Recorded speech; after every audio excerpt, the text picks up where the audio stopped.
kanisa, na kama Yesu ndiye kichwa cha kanisa, sisi ni viungo katika mwili wa Kristo, na Mungu ndiyo mmiliki wa kanisa. Sema amen.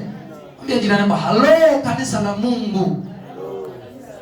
Kwa hiyo tayari anazungumza, anasema kwamba mtu yoyote asiwadanganye kabisa, ya kwamba utakapokuja ukengefu wa kwanza, kuna watu watakaojiinua. Kile kinachohitajika Mungu, mtu ndio anajiweka. Na ndio maana leo unakuta mtu anajiita kwamba mimi nina kanisa, nina makanisa. Unaposema una makanisa, unaposema nina kanisa, umechukua nafasi ya Mungu. Mungu akubariki sana.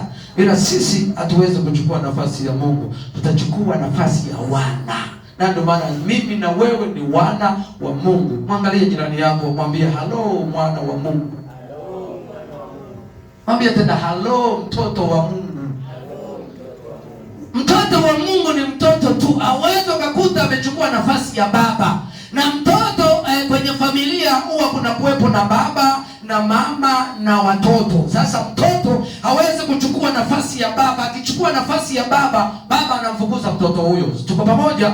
Na ndio maana zamani sisi tulikuwa tunakaa vijijini, unakuta kuna kiti cha baba. Kiti cha baba. Mungu akubariki sana. Sasa kiti cha baba na kikombe cha baba, baba akija lazima wote mnapisha kile kiti. Hata kama kuna mgeni umbea, mzee anakaa hivi kiti kwa sababu anakamkuta singizia mgongo, lakini kumbe ndio kiti cha baba. Mungu akubariki sana. Kwa sababu ndivyo mlivyojifunza katika katika heshima za kifamilia. Na ndio maana kuna mila zingine unakuta baba tayari amejitengenezea jambo fulani kwa sababu huyo ndio baba. Sema amen. Kama umekaa na